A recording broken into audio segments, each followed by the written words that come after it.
Happy to introduce Layidua, who will share her story. If I mispronounced your name. Layidua. Layidua. Yes. Here we go. I migrated with my family when I was 5. I've lived in the Bay Area since then. I grew up undocumented, and I still consider myself very privileged because I was able to migrate with my entire family and live in a state that's very progressive. So I've had access to certain things that a lot of undocumented people don't, being able to put myself through college, that sort of thing. And in 2013,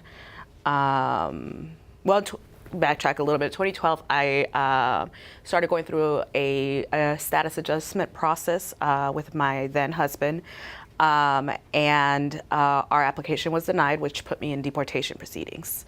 We were waiting for several months to hear back from court to figure out what our next steps were, and instead of getting any kind of instructions, I received a letter letting me know that I had a deportation date set. And a part of me was like, well, you know, it's just another part of the process. I'll just contact the lawyer.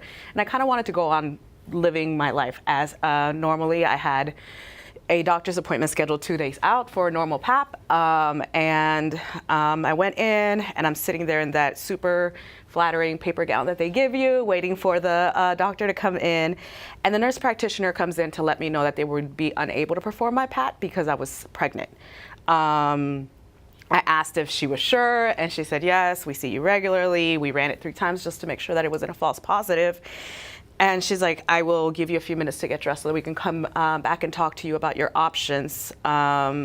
She left me for, I'm assuming, what was like 5 to 10 minutes. It felt forever.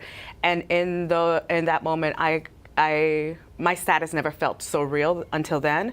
I had a pending deportation case, and I was pregnant. And I had, in those 5 to 10 minutes, I had to think about what I wanted for myself and what I wanted for the potential of having a future family. And the reality that what I know I didn't want was to raise a child under that degree of uncertainty. When the nurse came back in, given that I was married at the time, she asked if I wanted to go home and consult my husband. And I said I knew that I wanted an abortion. And they scheduled my abortion. Again, living in California, super privileged to have simple access to abortion. My abortion was scheduled for 2 days later, and I had the procedure done.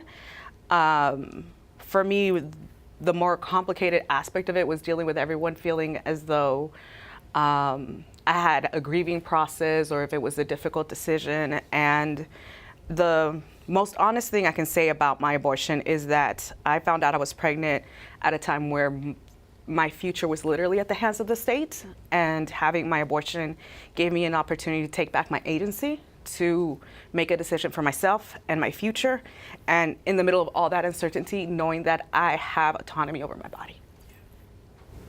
Thank you so much for sharing.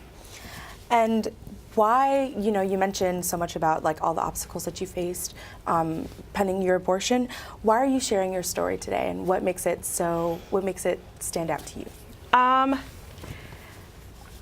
The main reason I like sharing my abortion is because I'm exhausted of this narrative that is in the media about undocumented individuals who come to have children, quote unquote anchor babies. And the reality is that undocumented people, immigrants in general, are humans with hopes and dreams for a future, not unlike everybody else. And sometimes children fit into that, and sometimes they don't.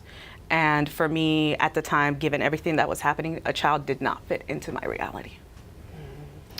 So thank you so much for joining us today, Layidua. I really appreciate it.